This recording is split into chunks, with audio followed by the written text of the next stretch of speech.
Walkin' West is sponsored by the all-new Chicken Ranch Casino Resort in historic Jamestown, California. Home to the great outdoors of the Motherlode, Chicken Ranch Casino Resort, proudly owned by the Chicken Ranch Rancheria of Miwok Indians of California. Walkin' West is sponsored by Mountain House, where we've been feeding hungry hikers delicious freeze-dried meals since 1969. We invite you to walk west in a respectful, responsible way and to always leave no trace behind. Mountain House. I'm Steve Weldon, and boy, do I love adventure. Whether it's a good long hike, climbing a big old rock, or checking out that secret swimming hole, I'm raring to go. Join me as we hike from the crest of the Rockies to the beautiful Pacific Coast, right here on Walkin' West.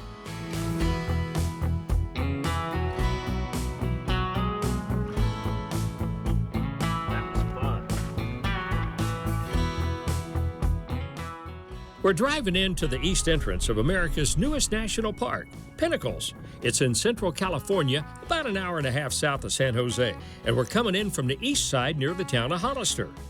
Pinnacles is famous for its rock formations, rock spires, and crags, and it's home to the endangered California condor. This park is loaded with wildlife. We're going to be glamping here. Glamping is one notch up from camping. We are here. Well, we're going to be here at the Pinnacles Campground for 3 wonderful nights. Let's go check it out.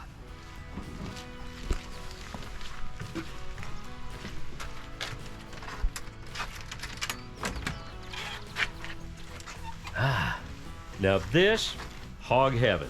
Now it's time to hike.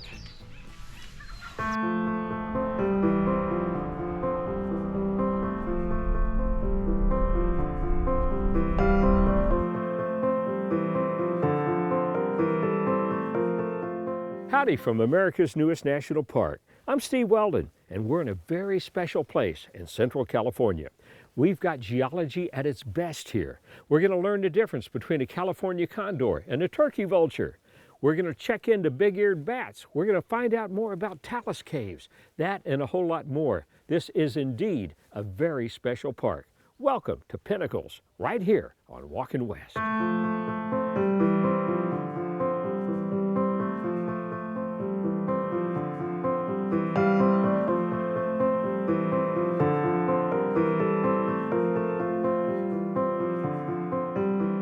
Well, we're here at Pinnacles National Park, of course, and we're about to take our first hike. Now, we parked at the Bear Gulch Visitor Center, and there are several different trails around here, and we're about to meet Ranger Rich here at the park. As a matter of fact, here he comes right now. How you doing, Rich? Good morning, Steve. How you doing? I'm doing great. Thanks for being here. How was the stay at the campground last night? Well, it was a little cold, but otherwise it was good. It can get like that in the evenings here at Pinnacles for sure. Are my lips purple? Just a little bit. Don't worry, you'll warm up. We slept great. It was wonderful, and the hospitality here at the park is terrific. And anyway, let me ask you, what do you do here at the park, Rich? So as the chief interpretive ranger here, I typically think of my job as the lead storyteller here at the park, kind of telling stories to the visitors and letting everyone know about all the great things that Pinnacles has to offer. What a great tour of duty. What a great job, a storyteller. Indeed. I enjoy it quite a bit. I probably should have been a park ranger because I've been told by my brother Clark I'm full of it. Bull, that is. Okay, well, tell us, if you would, where we're going to take our hike today. Sure, yeah. So, as you can see on the map here, you are here. That, in fact, is where we are right this second. And we're going to just slip on up the Condor Gulch Trail, kind of wind up the hill. We're going to work our way around on the High Peaks Trail. And then we'll have a decision to make. We'll either go check out the tunnel, or we might go up to the Steep and Narrows. But both those trails join back together, and then we'll work our way back around down the High Peaks Trail. And then another decision point, we'll either go on the Rim Trail and go check out the Bear Gulch Cave, or we'll just come on back down to where we started, right back to the big red dot. Well, I think I'm ready to go. I've got my peanut butter sandwich, and I got my water shoes, and I got a night light. Sounds great. All right, my friend, you ready to get it? Indeed I am. Let's get after it. Let's go. Wow, this is beautiful.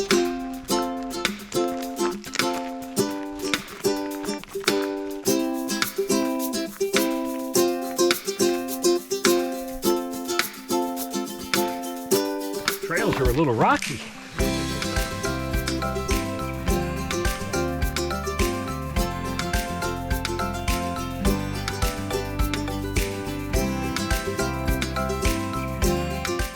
We're getting our first look at the Pinnacles, aren't we? Yeah, as you keep going up the hill here, you get closer and closer, and you really get a good look at those rock formations. Wow. Well, geology, I love this. This is great. Right on.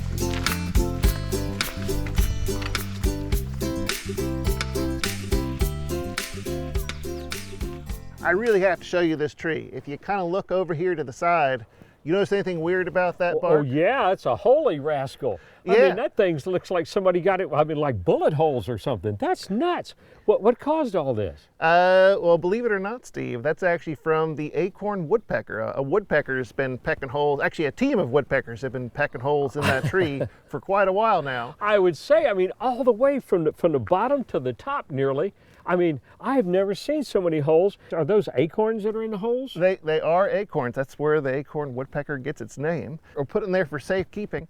And each little hole oftentimes will be, you can see up there, a lot of them are in there, and they've been sitting there for a while. When I sit down there at Bear Gulch, you'll hear them up here all day long pecking away and storing their little nuts in there for later. That's great. All right.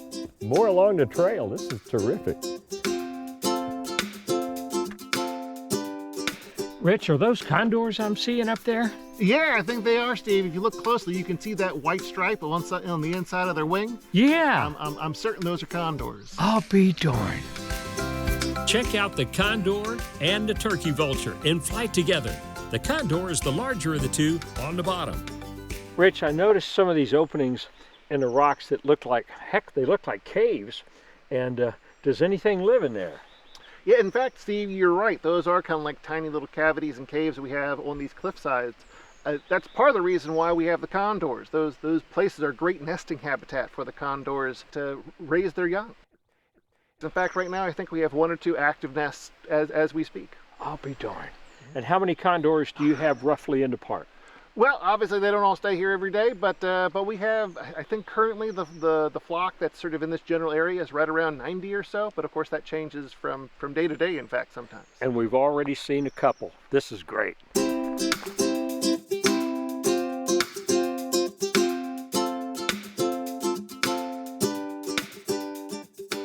I have just met this lovely young lady here on the trail, and I noticed that she works for the National Park Service, and I had to meet her. Her name is Lucy. How you doing? I am doing great. Dude, what do you do here at the park, Lucy? I'm doing this, hiking the trails, and today I'm out monitoring the condors. So you're a condor monitor, huh? Yes, condor monitor on Mondays. That's my job. Well, of course, Pinnacles is very famous for that. There's several places that they can be found in the United States. This is one of them. Okay, here in the Ventana Wilderness in California, for sure. Yes. And now, what do you do with the condors? How close have you gotten to one? Well, I've gotten close as I am to you. Really? One day my job was to actually hold one while they were doing blood work and changing the batteries on his radio transmitter. I'll be darned. Well, that's a question I have for you. How do they catch these things and tag them? Okay, there's a big pen with a roof on it. So we open the roof, put some bait inside. They'll come, land on the bait, and we'll close the gate when they're not looking, and we got our bird. I'll be darned. Well, that's similar to what happened to me one time. I got trapped with a ribeye. Yeah, it wasn't very similar. It wasn't pretty. So you monitor the condors and make sure that they're happy, healthy, and hopefully reproducing at a rate greater than the death rate. Exactly. And how many days a year do you think you hike out here? Oh, I've been here at Pinnacles since October, and I hike 2 days a week. I've been hiking 2 days a week. And that's since why October. you look so darn healthy. And I feel good too. That's great. Well, you look great. And thanks for being with us on Walkin' West. The pleasure. Every condor is wearing a radio transmitter, and we're going out every day and using a tracking device so we can find out, using their radio signal, where those condors are. I enjoy it because when I go back to the office and you can see on the computer where they've tracked the condors and what they're doing, where they're nesting, where they're hanging out. Good to know that I'm a part of that.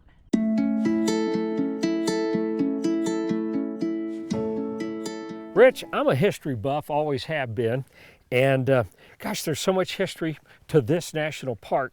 And can you give me a brief rundown on how this park was discovered? Basically, the site gets discovered, the Pinnacles formations. One of the earlier folks was a guy named Schuyler Hayne, who sort of brings it to everybody's attention. Okay. He's able to convince none other than Teddy Roosevelt to make it a national monument. And it'll be a national monument, growing in size over 100 years until 2013, when it's signed into law as Pinnacles National Park, which is where we are today. About how many acres is this park? Currently, we're a little over 26,000 acres, which is a huge jump. Originally, it was only about 2,000 acres. And about how many people annually come to this park? Right around 300,000. It depends on the year, but I'd say 300,000 is a good average. Right 300,000, and we've walked, nearly 2 miles now, and we picked up one little sliver of an orange peel. Yeah. So I would say people are being pretty darn respectful and responsible. Yeah, I'd say all in all, our visitors are great. Keep it up, gang.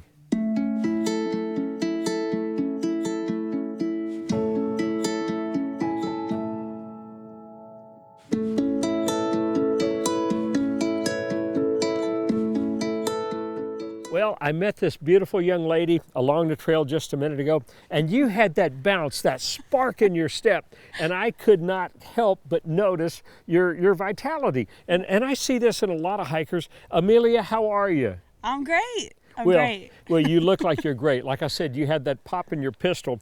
And do you hike out here a lot?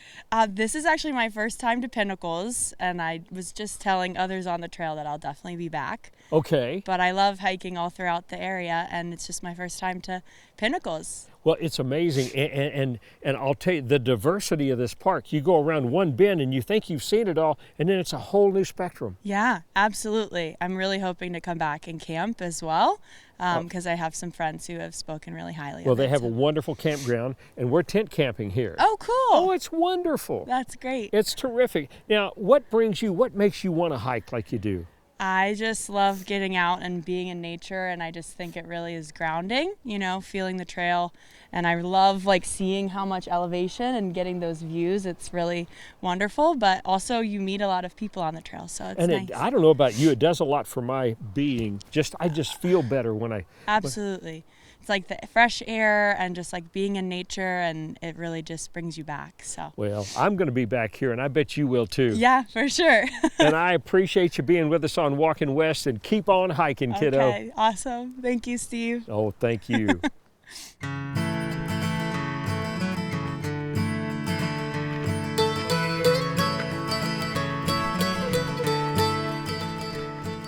If you're a geology fan, this place is for you. I got a question for you, Rich. About how many millions of years ago were those pinnacles beginning to form? I'd say it was about 23 million years ago, Steve. 23 million years ago. Gosh, I was probably in 5th grade. Yeah, something like that. The pinnacles here, was it volcanic activity? What was it that caused these things to morph like they did? Well, it wasn't exactly volcanic, Steve. Basically what happened was, as the plates are moving, you have this magma, what have you, molten rock that's bubbling up through the ground, and it kind of gets locked in place. And then over millions of years, the stone that is not as hard starts to erode away. And before you know it, you have the pinnacle spires all exposing themselves. All right, well, we got a geology lesson, and I'm sure there's a whole lot more to talk about. We're taking a little break here, and I've got this beautiful backdrop. I'm here with Rich, and this is just absolutely beautiful. But, sitting here kind of makes me wish, in a way, that I was a Scotch drinker. Why is that, Steve? Well, I could have a Scotch on the rocks.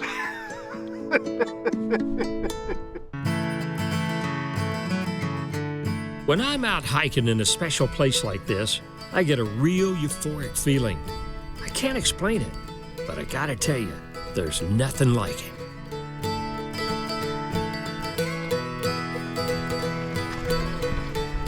Up here a little bit high, it's gotten cold and it's gotten windy, Rich. My gosh, I'm wearing 3 layers, and you're not cold? Yeah, it's a little nippy out here, Steve, but it's not too bad. Wow, I mean, you're all man. You probably climbed Kilimanjaro without a hat on. I sure am glad that Schuyler Hayne fought so hard to have this beautiful park preserved. It was his perseverance that convinced Teddy Roosevelt to make Pinnacles a national monument in 1908 and later a national park. No wonder they call him the father of Pinnacles. Thanks, Mr. Hain.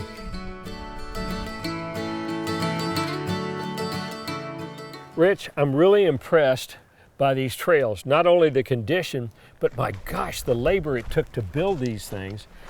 Who is responsible for the building of these trails, the maintenance of these trails, just to keep them as pristine as they are? Oh, sure, Steve. So you have to go all the way back to the creation of the park, and before that a little bit, when we had a group of guys known as the Pinnacle Boys. Okay. That were basically local rancher gentlemen that would come out and lead tours around the park, or what would become the park.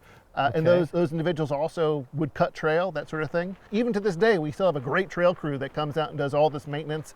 The trail network basically has, it's this core, the center part of the park that you can access from the east or the west. There is no road that connects the two, that's an important technical point, that if you're on one side, you want to make sure you get back to that side. Many a hiker we've had show up in the parking lot wondering where their car has gone. And, oh my gosh. And they're wondering why the parking lot doesn't look the way it did when they parked, because they've come down the wrong way. I noticed this is very family friendly, and it's just a great getaway that's not too far away, right here at Pinnacles.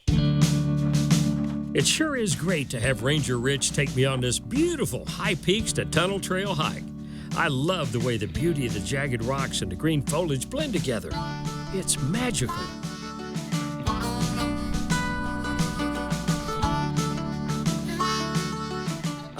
We're coming to the tunnel part of the hike. Boy, drilling this rascal was no easy chore.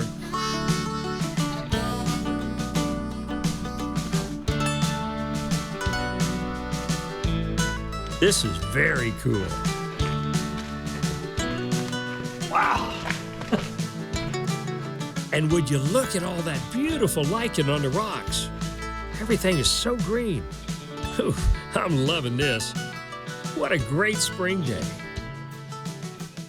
When I think about this place, I think about all the history, the Native Americans that were here. About how long ago was that? 4,000 years ago is when, people would have first arrived in the area. What tribe would that have been? Our best understanding is perhaps the Shoshone Indian Nation is who we most often think of that are associated with the park. Did they live in the park area itself? The best information we have would show that they actually moved in sort of a cyclical manner, kind of, in sort of a main home range where you would have had, different, villages or camps that they would have moved to throughout the year, depending on what was going on. Maybe they would have come to Pinnacles when the acorn crop was at its peak, or maybe following different, herds of animals. Most of the Indians that are here are brought to the missions, and in a lot of cases will lose sort of that core identity of knowing, they were part of the Shoshone or what have you. And then ultimately, some of those individuals that we have identified today actually had moved to Bakersfield. So they weren't even associating themselves with the Pinnacles area. It wasn't until some ethnographic studies discovered that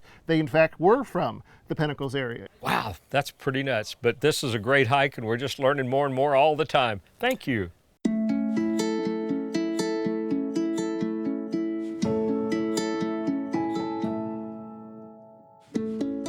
Well, we just finished our hike on the High Peaks Trail here at Pinnacles National Park, and boy, was it a dandy. It sure was. It was fun, and you took us on a great hike, and I want to thank you so much for today. Oh, sure thing, Steve. Thanks for coming out. Ranger Rich, Pinnacles on Walkin' West. Hi, welcome to day 2 of our big adventure here at Pinnacles National Park. We got a good night's sleep last night at the campground, and we are rip snorting and raring to go. Today, we're on the Bear Gulch Trail. Now, the Bear Gulch Trail, that will bring us up to the Bear Gulch Cave, and that's habitated frequently by the big-eared bat. That and a lot of other species. This is going to be a great hike, so let's get started right here on Walkin' West. Spring is here, and Pinnacles is teeming with wildlife. The deer, turkey, and the wildflowers galore. And look at that gorgeous Stellar's jay. Huh, and this young buck looks like a happy guy. What a great way to start the day. When you're here at Pinnacles, of course, you're going to run into a lot of hikers because that's what this is all about. But it's also about bouldering, and it's about rock climbing, and this is a mecca for that. I mean, my gosh, there's so many rocks and different formations all over the park and different levels of difficulty for everybody. Pinnacles didn't evolve. It took about 23 million years for all this geology. What a wonderful day. This trail is about as pristine as it gets. Look how green it is. It's hard to believe they only get 16 inches of rain a year. Well, it sure looks like we got here at the right time. Well, where I come from, we call this moss that's here on this rock, and it's beautiful, it's furry, it's green. I like this stuff. And out here, and I guess the scientific term is lichen. And I gotta tell you, I'm taking a liking to this. This is great.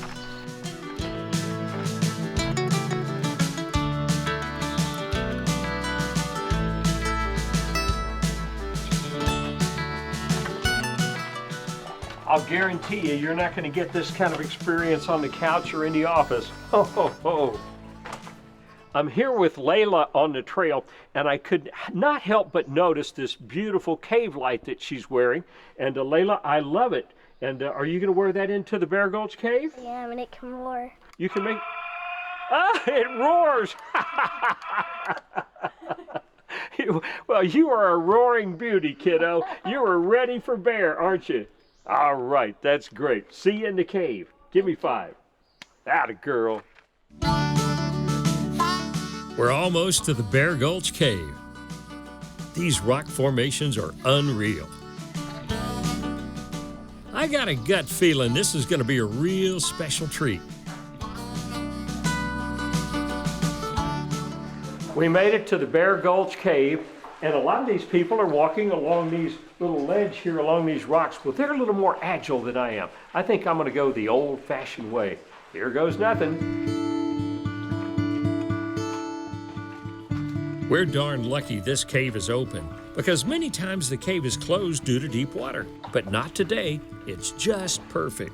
Spring can get wet here at the park, but water makes this cave come to life. Folks are loving this. And it's important to note that the park is closed from mid-May to mid-July so that the big-eared bat can nurture their young. The wow factor here is something else. We have arrived. Woo!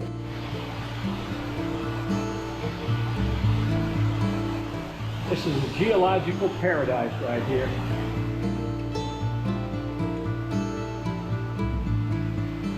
Bear Gulch Cave is a talus cave. Now, talus caves are formed when boulders fall into canyons from cliffs up above. Bear Gulch was formed by a rockfall filling a canyon. Scientists believe that this happened during the last ice age, which began over 100,000 years ago and ended, about 11,000 years ago. These caves can be dangerous due to low ceilings, narrow passages, and uneven footing. You need to go slow and be careful, but it's so worth the trip.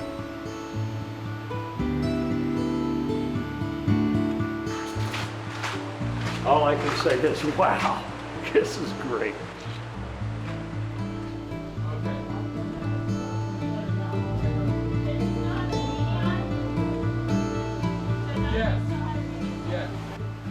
Got all the families that are here, all the kiddos that are here really enjoying this. This is a great experience for everybody. One memorable hike.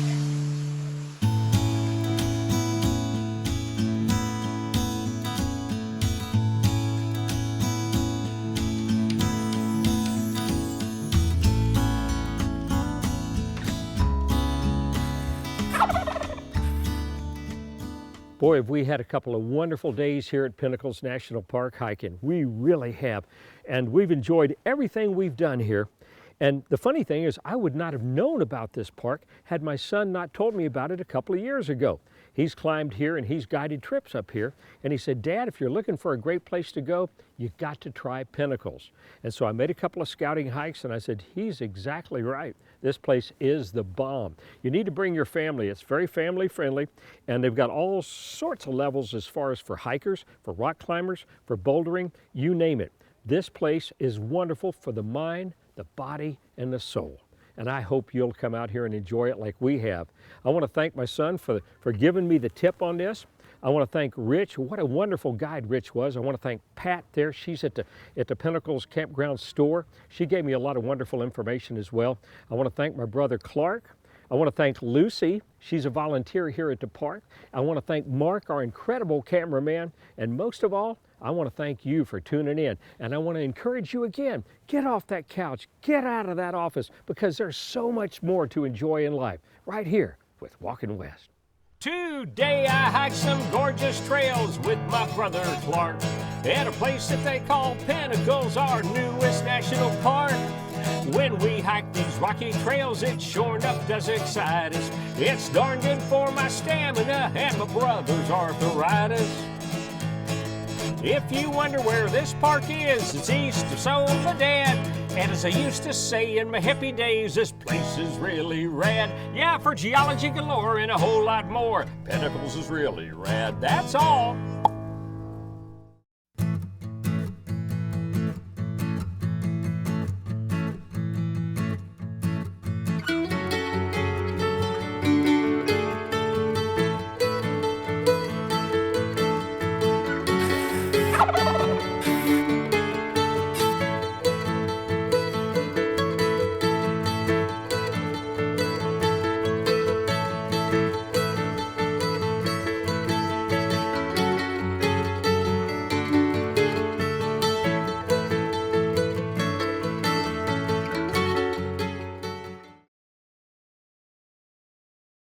Walkin' West is sponsored by the all-new Chicken Ranch Casino Resort in historic Jamestown, California. Home to the great outdoors of the Mother Lode, Chicken Ranch Casino Resort, proudly owned by the Chicken Ranch Rancheria of Miwok Indians of California. Walkin' West is sponsored by Mountain House, where we've been feeding hungry hikers delicious freeze-dried meals since 1969. We invite you to walk west in a respectful, responsible way and to always leave no trace behind. Mountain House.